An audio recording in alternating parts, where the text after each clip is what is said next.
Que ce soit Netflix, Prime Video, Disney+, et j'en passe, tous ont le même défaut, le catalogue. Quelle est votre émotion lorsque vous voyez que le film que vous espérez tant voir n'est pas sur Netflix?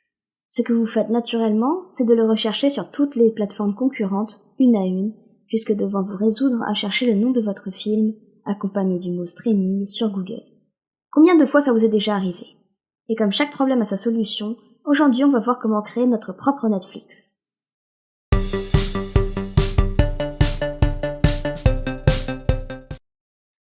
Bonjour à tous et bienvenue sur le Taille-Crayon. Aujourd'hui on va voir comment créer son propre Netflix personnel ultime. Avant tout, il me semble nécessaire de vous rappeler que le téléchargement illégal est puni par la loi et cette vidéo n'a pas pour but de vous encourager à télécharger illégalement des œuvres protégées. Et c'est pour cette même raison que vous ne verrez aucun site illégal dans cette vidéo et comme on ne vous l'a jamais assez dit, pirater c'est voler. Pour réaliser votre Netflix personnel et de faire en sorte qu'il fonctionne correctement, vous aurez obligatoirement besoin des éléments suivants. Un serveur NAS ou une seedbox avec 2 cœurs installés et suffisamment d'espace disque. Une bonne connexion internet de sorte à pouvoir télécharger rapidement des torrents. Un ordinateur avec un lecteur DVD ou Blu-ray ou bien un lecteur DVD directement connecté à votre serveur NAS, et c'est tout. Pour commencer, il faut d'abord télécharger Plex. Plex, c'est un concentrateur de médias qui fonctionne de la même manière que MB ou Kodi. Pour ce faire, cliquez sur le lien en description et suivez les différentes étapes.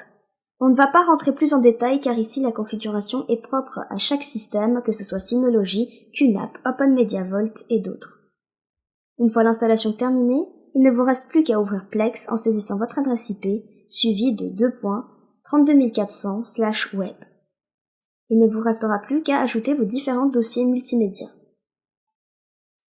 Une fois Plex installé, il faut maintenant télécharger Radar. Radar, c'est un logiciel qui va nous permettre de trouver facilement un film et de l'envoyer à un système de téléchargement. Pour cela, il existe bien entendu une version Docker que je vous mets en description. Je vous conseille également de télécharger Sonar et Lidar qui vous serviront quant à eux pour les séries télé et la musique.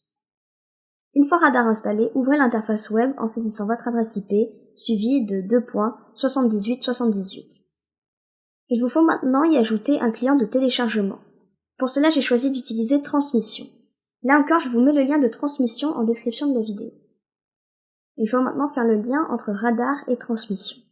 Pour cela, rendez-vous dans Radar, allez dans les clients de téléchargement et cliquez sur le petit plus. Dans la liste, sélectionnez Transmission.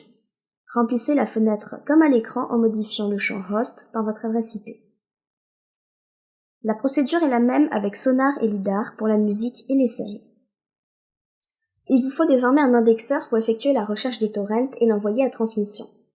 Vous pouvez facilement en trouver sur Google, mais comme on continue de vous le rappeler, télécharger des torrents sans autorisation, c'est illégal, et c'est pour cette raison que l'on ne vous montrera pas comment faire dans cette vidéo. Une fois que tout est en place, vous pouvez maintenant installer le JDownloader 2. Il s'agit d'un logiciel qui sera chargé d'aller rechercher des fichiers vidéo pour les télécharger. Vous pouvez facilement y coller des liens de vidéos YouTube ou de lecteurs vidéo en tout genre, tels que ceux que vous pouvez retrouver sur des sites de streaming. Là encore, on vous met les liens en description. Là, on va exceptionnellement vous montrer comment faire, mais pour rester dans la légalité, on va le faire depuis un lecteur vidéo légal. Mais une fois que vous avez compris comment faire, il vous suffit de reproduire ces étapes. Encore une fois, l'outil que l'on va utiliser là est légal. Il est intégré dans votre navigateur internet et vous permet de voir le code source d'une page. En revanche, cet outil n'est pas du tout conçu à des fins illégales et vous êtes responsable de ce que vous faites avec. Pour ce faire, ouvrez votre page et faites CTRL-MAJ-I. Cliquez sur le petit outil en haut à gauche et cliquez sur le lecteur vidéo. Il ne vous reste plus qu'à copier le lien qui apparaît à droite et de le coller sur JDownloader 2 et attendre que le scan démarre. Une fois le fichier vidéo trouvé, vous pouvez lui donner un nom et choisir son dossier de destination. Puis faites un clic droit sur le fichier et cliquez sur Start Download. On passe maintenant à la dernière étape, Handbrake.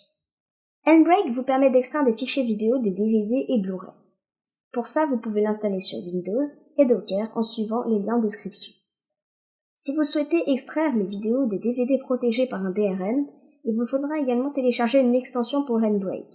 Là aussi, c'est illégal, donc on ne vous montrera pas comment faire. Une fois que vous aurez suivi toutes ces étapes, vous voilà enfin avec votre bibliothèque Plex prête à être regardée. Vous pourrez facilement y ajouter tous les films de votre choix en suivant les étapes précédentes.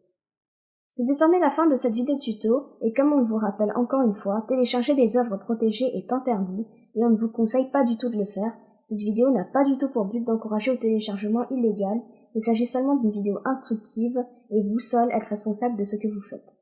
Si la vidéo vous a plu, abonnez-vous et mettez un like, et nous on vous dit à la prochaine!